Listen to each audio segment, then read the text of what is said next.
So when I watched Kubot, the Aswang Chronicles 2, a couple of my friends asked me what I thought of the first one, and I told them that I thought it was stupid but a lot of fun. I rewatched the movie, and I'm sorry I was wrong. This movie is pretty cool, I forgot.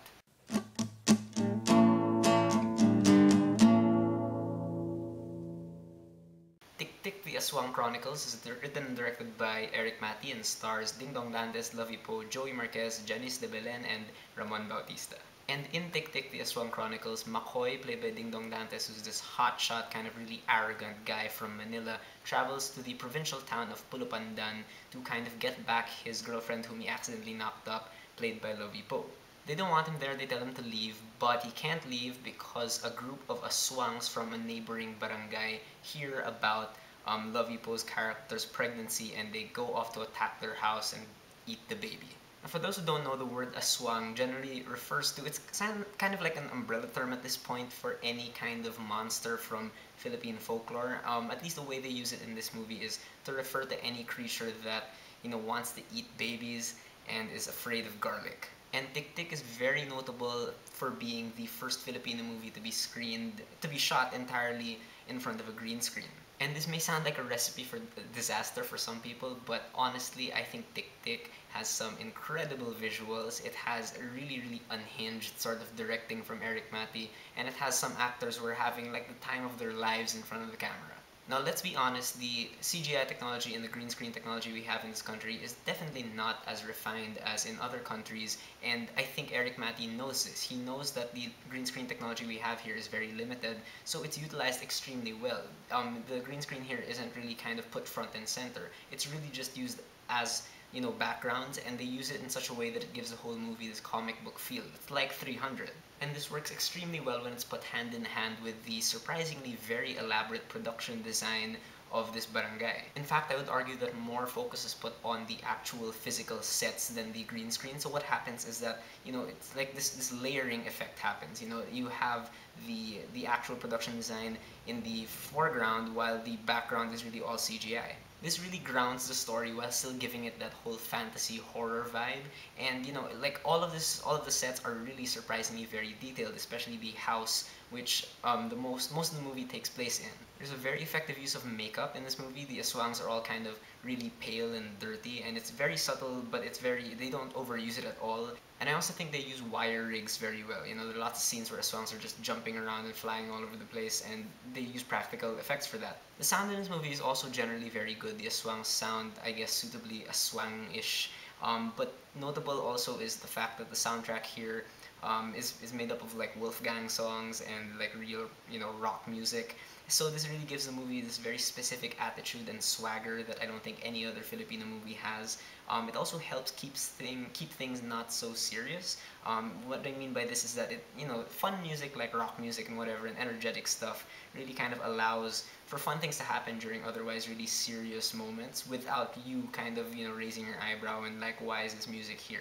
For the most part, the editing I think is great. There are lots of little visual details here that really kind of reveal character and reveal just the culture of the people who live in Pulupandan and their, precautions they take against aswangs. And the way most of the action scenes are edited is very frantic, it's very tense, and the whole movie really is just kind of long enough, I think, to justify, the fact that they pretty much stay in this house the entire time. It doesn't feel like they stay in the house too long, but at the same time, it doesn't feel like the movie's too short either. The way you get a simple plot like this to really kind of turn out successfully is if you have good characters, and I think this movie really is elevated by its characters who are extremely endearing. These five main actors who stay in the house. I mean, yeah, they're kind of one note in the sense that they don't really have any major development as the movie goes on, but what they lack in development, they make up for in just sheer personality. Like, they all have really strong personalities. They're all extremely memorable. And the dialogue in this movie is great. Like, you really won't mind them talking instead of like having an action scene, because I think the dialogue is just so sharp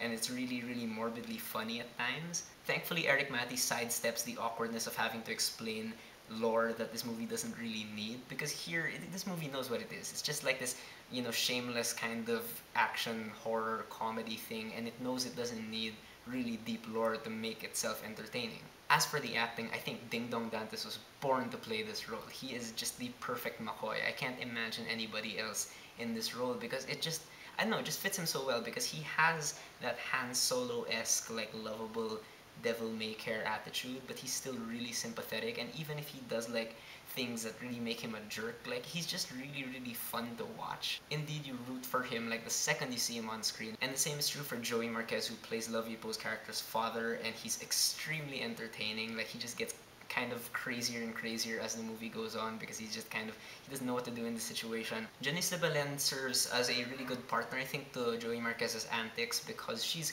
kind of like him in the sense that she's really loud, she's kind of crazy about stuff, but like she's still, I feel like she's still more in control of herself than Joey Marquez's character. Now Lovey Poe, I actually really like her as an actress. I think she's great, but she doesn't really have that much to do in this movie, but you know, she does what she does well, I guess. But you know who really surprised me in this movie was Ramon Bautista, because you know, if you don't know, Ramon Bautista is this huge comedic star in the Philippines, but here in this movie he actually gives a really sympathetic, dramatic performance. He never really delves into his brand of like really ridiculous deadpan comedy. Like he really just gives a legitimate performance all the way through this movie, and you really do kind of feel for his character, and I really wish they had more of his character in it because he was the direction they were going with him was really interesting. Tiktik works as a movie mostly because of how Eric Matty just completely goes all out, just ballistic with this movie. Like he does not hold anything back. He's just all his violence and all his comedy and whatever, all his, you know, sensibilities are just there on the screen. Eric Matty really is like a fearless kind of director. He really manages to achieve this tone and this attitude